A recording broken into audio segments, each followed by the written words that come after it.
Noor swings. Long off, steadies and takes it. Bangladesh winning by 8 runs. টিকে থাকলে Asia কাপের super 4 স্বপ্ন। আফগানিস্তানের বিপক্ষে রুদ্ধশ্বাস জয় বাংলাদেশের। আফগানিস্তানের বিপক্ষে রুদ্ধশ্বাস জয় পেয়েছে বাংলাদেশ। এ বিষয়ে আরও খবর জানাতে আবুধাবি থেকে আমাদের সঙ্গে যুক্ত হচ্ছেন আরিফুল ইসলাম।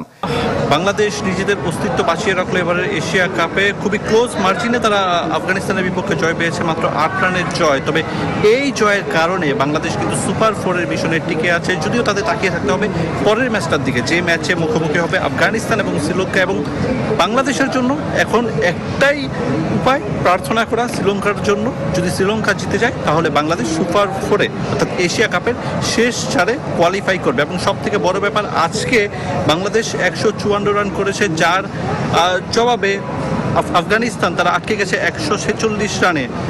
বোলারদের কৃতিত্ব দিতে হয়, তবে একটা বিষয় কিন্তু লক্ষণীয় ছিল, যেটা হচ্ছে বাংলাদেশের মধ্যে যেটা ছিল যে ফিফথ বোলারের একটা অভাব। টিম ম্যানেজমেন্ট আজকে যেভাবে একাদশ করেছে সেটা তারা উপলব্ধি করেছে। আমরা আফগানদের দেখেছি যে সাইফ হাসান এবং শামীম পাটোয়ারি তাদেরকে অনেক বেশি চার্জ করে খেলতে, তাদেরকে অনেক বেশি হিট করে খেলেছে তারা। তো বাকি যারা বোলাররা ছিলেন তারা হচ্ছে ম্যাচটা নিয়ন্ত্রণে নিয়েছেন। এবং রশিদ খান পর্যন্ত যখন উইকেটে ছিলেন তিনি, তখনও আসলে বাংলাদেশের সমর্থকরা একটু ভয় ছিলেন যে এই ম্যাচটা কি হাতছাড়া হয়ে যায় কি না। পাওয়ার প্লেতে দারুণ শুরু করেছেন নাসুম আহমেদের কথা বলতে হয়। তিনি একদম প্রথম ওভারে যখন উইকেটটা নিয়েছেন তখন একটা ভালো পূর্বাভাস দিয়েছে যে আজকে ভালো কিছু হতে পারে। কিন্তু পাওয়ার প্লের সেই ধাক্কাটার পরও আফগানিস্তান কিন্তু মোটামুটি ওভারকাম করে গেছে। এবং তাদের এক একটা ছয় যদি আপনারা দেখেন, যারা মাঠে বসে দেখেছে, বাউন্ডারি লাইন থেকে আরো অনেক দূরে গিয়ে পড়ছিল। অর্থাৎ এত বিশাল বিশাল ছক্কা হাঁকাতে পারে।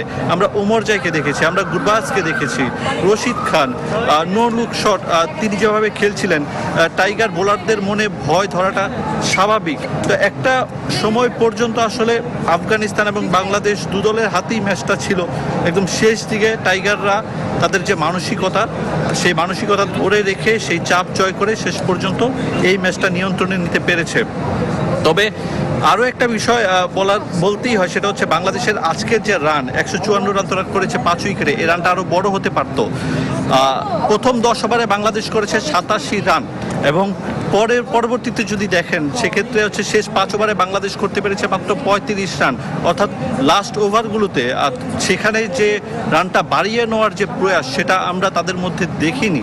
স্পেশালি বলতে হয় হচ্ছে আপনার জাকের আলীর কথা, একটার পর একটা বল মিস করছিলেন, একটার পর একটা বল তিনি মিস করছিলেন। নুর হাসান সোহান যদি স্ট্রাইক পেত সেক্ষেত্রে রানটা আর একটু বেশি হতে পারত। আমরা তাওহিদ হৃদয়ের কথা বলতে পারি, তিনি বলে এবং রান সমানের সমান এরকমের একটা স্কোর তার ব্যাটে এসেছে। শামীম পাটোয়ারি তিনি তার নামের সুবিচার করতে পারেননি। একমাত্র তানজিদ তামিম দ্রুত গতিতে তিনি একটা 50 তুলেছেন, যার উপর ভিত্তি করে এই রানটা হয়েছে। তবে এই রানটা আরও অনেক বেশি বড় হতে পারত। বাংলাদেশের ব্যাটারদের অবশ্যই দায় রয়েছে, স্পেশালি যারা মিডল অর্ডার ব্যাটার এবং লোয়ার অর্ডার ব্যাটার, কিছু না কিছু মুখোমুখি হতেই হবে। গণমাধ্যম হয়তো সেই প্রশ্নগুলো তাদেরকে করবে।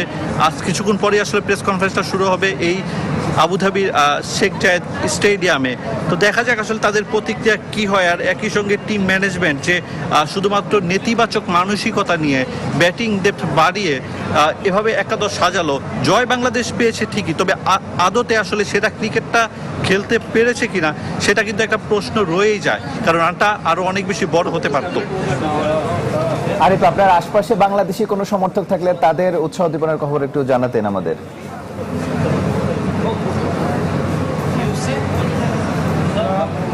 আমি যদি বলি বাংলাদেশ এখানে হচ্ছে অন্যান্য দেশের সমর্থক আমরা দেখতে পাচ্ছি। আমরা একটু একজনের কাছে যাচ্ছি, তিনি আমাদের প্রবীণ সাংবাদিক।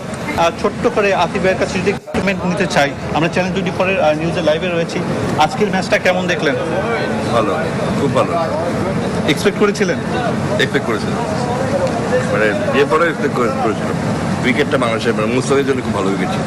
মুস্তাফিজ, আমরা আরো কয়েকজনের কথা শুনবো এখানে যারা রয়েছেন, তাদের একটু মন্তব্য শুনতে চাই। আমরা দেখতে পাচ্ছি যে আফগান সমর্থকরা তারা মাঠ ছেড়ে যাচ্ছেন আসলে হতাশা নিয়ে। অনেকে আসলে বাংলাদেশের জার্সিও পরে এসেছেন।